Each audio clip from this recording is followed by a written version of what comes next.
اللہ تعالیٰ نے رمضان میں زوجہ کے قریب جانے سے صحابہ کو منع کیا تھا. بڑا دلچسپ واقعہ ہے. رمضان کی راتوں میں بھی زوجہ کے قریب جانے سے منع کیا تھا. ایک صحابی تھے، وہ رات میں کہیں چلے گئے.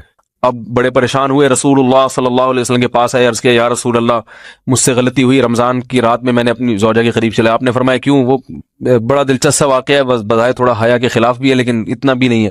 وہ کہہ رہے میری زوجہ کہیں پانی بھرنے کے لیے جا رہی تھی، ان کی پنڈلی کھلی تو میری نظر بیوی کی پنڈلی پر پڑی اور میں بس پاگل ہو گیا بیوی کے عشق میں. میں یہ اس لیے بیان کر رہا ہوں کہ جو لوگ نظر کی حفاظت کرتے ہیں وہ بیوی کے عشق میں پاگل ہوتے ہیں. جو دن رات انٹرنیٹ پر پنڈلیاں دیکھتے رہتے ہیں انہیں بیوی کی پنڈلی بھی کیا شکل بھی اچھی نہیں لگتی ان کو. بد نظری کا یہ عذاب ہے، وبال ہے کہ جو اللہ نے گھر میں آپ کے لیے بٹھائی ہے وہ آپ کو اچھی نہیں لگے گی.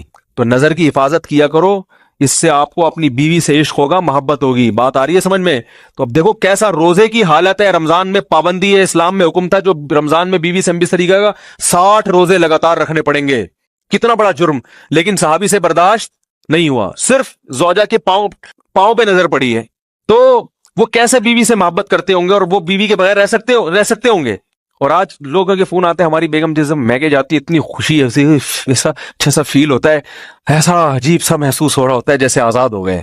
تو میں کہتا ہوں ظاہر ہے اب تمہیں موقع مل گیا کنڈی لگانے کا، ٹھیک ہے نا، اور آنکھ مٹکے کرنے کا، تو خوش تو ہوگے. تو یہ بھی ایک عذاب ہے جو لبرل لوگ نے جس عذاب میں ڈالا ہوا ہے نا، اس میں عورت کے حقوق نہیں ہے. عورت کے حقوق نظر کی حفاظت میں اور عورت کے پردہ کرنے میں ہے. جب مرد باہر نکلے گا سب پردے میں ہوں گی تو آئے گا کس کے پاس؟ بیگم کے پاس ہی آئے گا. تو اتنے منہ کالا کرنے کے راستے کھول دیے ہیں تو ظاہر ہے پھر کامیاب ازدواجی زندگی نہیں ہوتی. تو نبی کے پاس آئے، عرض کیا یا رسول اللہ میں برداشت نہیں کر پایا. تو آپ مسکرا دیے. تو وہ نبی کے پاس گئے، یا رسول اللہ ایسے ہوا، مجھ سے غلطی ہو گئی. تو آپ نے فرمایا کیوں؟ فرمایا ایسا ہو گیا تھا. تو آپ صلی اللہ علیہ وسلم نے فرمایا 60 روزے رکھو لگاتار. انہوں نے فرمایا ایک کی طاقت نہیں ہے، اس میں یہ ہو گیا 60 کیسے رکھوں گا، نہیں ہے طاقت 60. آپ نے فرمایا ٹھیک ہے پھر 60 غریبوں کو 2 ٹائم کا کھانا کھلاؤ. فرمایا اس کی بھی طاقت بولو بھائی نہیں ہے. اتنے میں ایک صحابی لائے کوئی چیز صدقہ کرنے کے لیے.